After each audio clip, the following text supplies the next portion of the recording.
আজ বানাবো এই গয়নাটা, তবে এটা মাটি দিয়ে তৈরি করব না, এটা আমি মোল্ডেড ক্লে দিয়ে তৈরি করব। তোমাদের মনে আছে আমি কিছুদিন আগেই মোল্ডেড ক্লেটা নিয়ে এসেছিলাম আর তোমাদেরকে বলেছিলাম এটা দিয়ে আমি কি তৈরি করব। তোমাদের মধ্যে বেশিরভাগ জন বলেছিল দুর্গাপুজোর গয়না তৈরি করতে, তাই আজ আমি এই ক্লেটা দিয়ে দুর্গাপুজোর একটা গয়না তৈরি করব। তো তার জন্য দেখো ক্লেটাকে বার করে নিয়ে দুটোকে ভালো মতো মিক্স করে দিয়েছিলাম। এরপরে আমি এখানে গয়নাটা তৈরি করব। আর এই মোল্ডেড ক্লে কাজ করতে সবাইকে দেখেছি আমি পাউডার ইউজ করতে, তো আজ আমি বুঝতে পারলাম সবাই কেন পাউডার ইউজ করে। পাউডারটা লাগবেই মোল্ডেড ক্লে দিয়ে জিনিস তৈরি করার জন্য। আর এখানে আমি ছোট দেখো একটা বোর্ডিংয়ের কৌটো নিয়ে নিয়েছিলাম, সেটা দিয়ে গোলাকার শেপে কেটে নিয়েছিলাম মোল্ডেডটাকে। আর এখানে দেখো আমি সরু রিং মতো করে নিয়েছিলাম, ওগুলোই আঠার সাহায্যে সাইডে লাগিয়ে দিয়েছিলাম।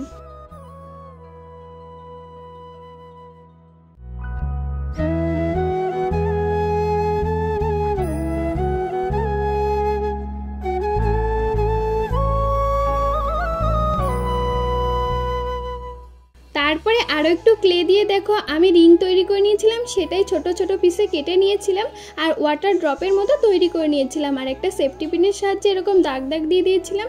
আসলে এটা আমি ফুলের পাপড়ি তৈরি করার চেষ্টা করছি, তো এখানে অনেকগুলো পাপড়ি আমি একসাথে তৈরি করে নিয়েছিলাম আর আঠার সাহায্যে একটার পর একটা আমি বসিয়ে সাজিয়ে নিচ্ছিলাম, কারণ এখানে আমি একটা সানফ্লাওয়ার তৈরি করার চেষ্টা করছি। সানফ্লাওয়ার আমার খুবই পছন্দের একটা ফুল।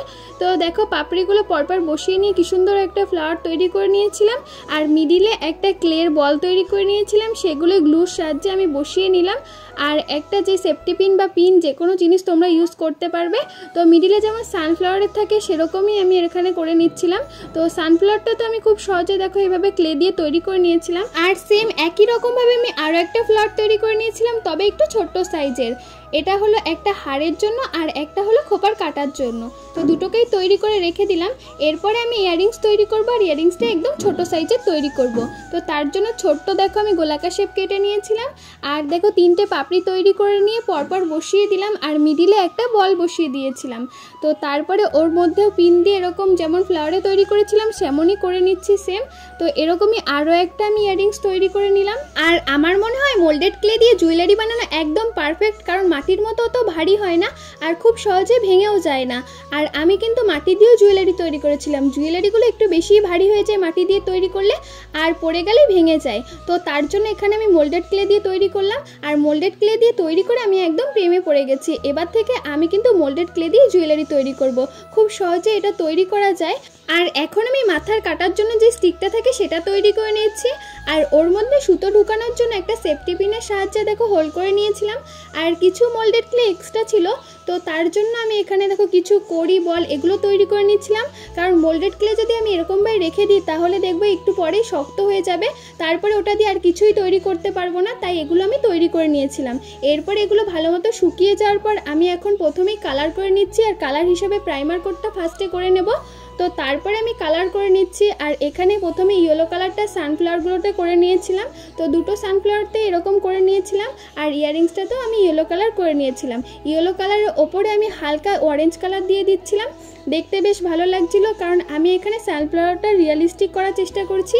জানি না কতটা করতে পারছি, কিন্তু চেষ্টা করছি। আর দেখো এখানে আমি ইয়াররিংসও একটু অরেঞ্জ কালার দিয়ে দিলাম আর ফ্লাওয়ারের মিডিলে আমি ব্রাউন কালারটা করে নিয়েছিলাম। আর ব্রাউন কালারটা কিন্তু আমি বাড়িতেই করেছিলাম, কী কালার দিয়ে করলাম সেটা কিন্তু জানতে হলে কমেন্ট করে জানিও। আর এখানে আমি যে মাথার কাটার স্টিকটা ছিল সেটাকেও ব্রাউন কালার করে নিয়েছিলাম আর কড়িগুলোকে হোয়াইট কালার করে দিয়েছিলাম। আর আমি যে মোল্ডেড ক্লে দিয়ে কড়ি বল এগুলোকে তৈরি করেছিলাম সেগুলোকে ভালো মতো কালার করে নিয়ে সুতোর মধ্যে ঢুকিয়ে দিলাম আর ফার্স্টেই লকেটটা তৈরি করে নিয়েছিলাম।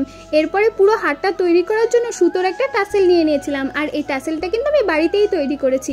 কি করে তৈরি করলাম সেটা কিন্তু জানতে হলে অবশ্যই কমেন্ট করে জানিও, আমি নেক্সট ভিডিওতে তোমাদের দেখিয়ে দেবো। তো তার ভেতরে দেখো আমি দুটো বল ঢুকিয়ে নিলাম আর যে লকেটটা তৈরি করলাম সেগুলোকে দেখো আমি আঠার সাহায্যে ভালো মতো সুতোর মধ্যে লাগিয়ে নিলাম। আর তোমরা অনেকেই আছো যারা ভিডিওতে নাম নেওয়ার জন্য বলো, তো তোমাদের নামগুলো আমি খুঁজে না পাই আর নেওয়া হয় না, তো তোমরা এই ভিডিওতে কমেন্ট করে তোমাদের নামগুলো বলতে পারো, তাহলে আমি নেক্সট লং ভিডিওতে তোমাদের নামগুলো আমি বলবো। আর এখানে দেখো জুয়েলারি পিছনে আমি মোল্ডেড ক্লে লাগিয়ে নিয়েছিলাম যাতে সুতোগুলো না খুলে যায় আর ইয়াররিংসের পিছনে পিন দিয়ে দিয়েছিলাম। এরপরে দেখো এগুলো পেছনটা শুকানোর পর আমি ব্যাক সাইডটাও পুরো কালার করে নিয়েছিলাম, ইয়েলো কালার করে নিয়েছিলাম, আর সবশেষে ভার্নিশ কোট দিয়ে দিয়েছিলাম। আর দেখো ভার্নিশ কোট দেওয়ার পর পুরো লুকটাই চেঞ্জ হয়ে গেছিলো। আর এখানে আমি খোপার কাটা, ইয়াররিংস আর একটা হার তৈরি করে নিয়েছিলাম। এবার তোমরা কমেন্ট করে জানো এই মোল্ডেড ক্লে দিয়ে জুয়েলারিটা তোমাদের কেমন লাগলো। ভালো লেগে থাকলে একটা লাইক করে দিও। আবার দেখাবে তোমাদের সাথে নতুন কোনো ভিডিওতে। আর চ্যানেলে যদি নতুন হয়ে থাকো তাহলে চ্যানেলটাকে সাবস্ক্রাইব করে দিও। আর জুয়েলারিটা কেমন লাগলো সেটা কিন্তু জানাতে একদম ভুলো না।